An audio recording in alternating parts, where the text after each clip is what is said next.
Chapter 7. Threads of Trust. The portal chamber at Nova Vita Cosmetics hummed with renewed energy, its violet and blue vortex flaring. Isle stood at the threshold, her crimson blazer a stark contrast to the dim glow, her face set with determination. The portal logs had displayed coordinates: Sector 7, River's Bend, supposedly left by Junas, a breadcrumb to his betrayal. Curse flanked her, her dark jacket swapped for a sleek utility vest, her eyes sharp with resolve, the bubbly girl from the banquet now a shadow of purpose. "He's there," Isle said, her voice cold, a fiery aura flickering. "We'll bring him back, and the DNA." Curse nodded, clutching a tracking device, her heart pounding with a mix of fear and loyalty. They stepped through, the vortex swallowing them in a shimmer of light, the lab's alarms fading into silence.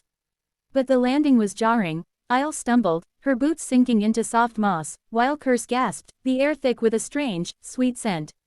The jungle around them glowed with emerald and sapphire hues, trees towering like living lanterns, but this was no River's Bend. The coordinates were wrong, a false trail, the portal spitting them out in a dense grove far from Junas's path. "He tricked us," Isle muttered, her eyes narrowing, a bead of sweat forming, as she scanned the unfamiliar terrain. The tracking device in Curse's hand flickered, its signal lost in the jungle's pulse. Before they could adjust, the air shifted, a melody rising like a living thing, haunting, sharp, a song of warning. The luminary tribes emerged from the foliage, their skin shimmering with ethereal patterns, sapphire vines across one's arms, amber swirls on another's face. Their eyes glowed softly, reflecting the jungle's light, and their movements were fluid, almost dance-like. At their forefront stood Zara, tall and commanding, her amber patterns pulsing as she raised a hand. Vines erupted from the earth, their tips glowing with a menacing light, coiling like serpents around the intruders. Curse froze, a sweat drop rolling down her cheek, her hand instinctively reaching for the stun weapon. "Who are they?" she whispered, her voice trembling, the tribe's presence overwhelming.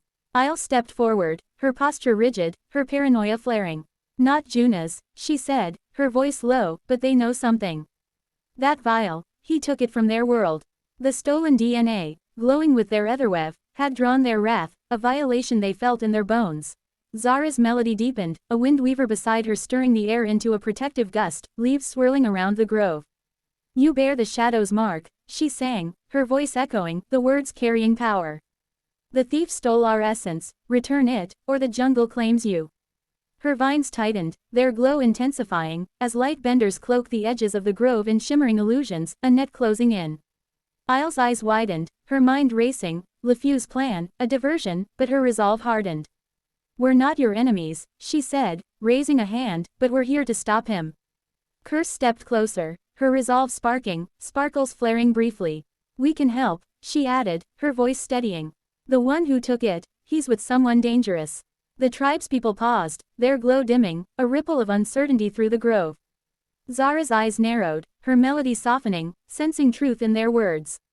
But trust was not yet theirs. The jungle's pulse quickened, and the luminaries remained poised, their etherweb a wall of power. Isle seized the moment, lowering her hand slowly, her gaze locking with Zara's. "I lead Nova Vita," she said, her voice steady despite the tension. "The thief, Junas, was my ally, but he's been misled by a man named LeFew, who seeks to weaponize your essence. We're here to reclaim it, to stop this war." Her words hung in the air, the corporate weight unfamiliar to the tribes, but the intent clear. Zara's melody shifted, a questioning note, as she studied Isle's fiery aura, the mark of a leader. Curse spoke again, her tone gentle. "We didn't mean to infringe. Junas left false coordinates, maybe to protect us from you or to hide from LeFew. We just want to find him, bring him home." Her sincerity cut through the tension, a soft glow in her eyes, mirroring the tribe's light. A vine shaper lowered their tendrils slightly, the wind weaver's gust easing, a sign of consideration. Zara stepped forward, her amber patterns flaring, her voice a song of deliberation. "Your words carry truth, but the shadow's mark lingers," she sang. "The thief's vial holds our etherweb, stolen, not shared. Prove your intent, and we may guide you. Fail, and the jungle takes all." She gestured to the grove, where the illusions parted, revealing a path deeper into the jungle, the trees, glow intensifying as if alive with agreement. Isle nodded, her mind calculating, an alliance, a chance to find Junas. "We accept," she said, her voice firm. "Show us the way, and we'll face LeFew together." Curse exhaled, relief washing over her, sparkles fading as she holstered the weapon. The luminary tribes formed a circle, their melody rising into a harmonious chant, the vines retreating, the air clearing. Zara led the way, her steps a dance, Isle and Curse following, their fates now woven with the Etherweb, a fragile thread of trust binding them to the jungle's heart. In the distance, Junaz and Lefu remained unaware, their tension by the river's bend growing, the vials glow a beacon the luminaries now tracked. The corporate war had crossed into a world of power, and the tribe's song promised a reckoning.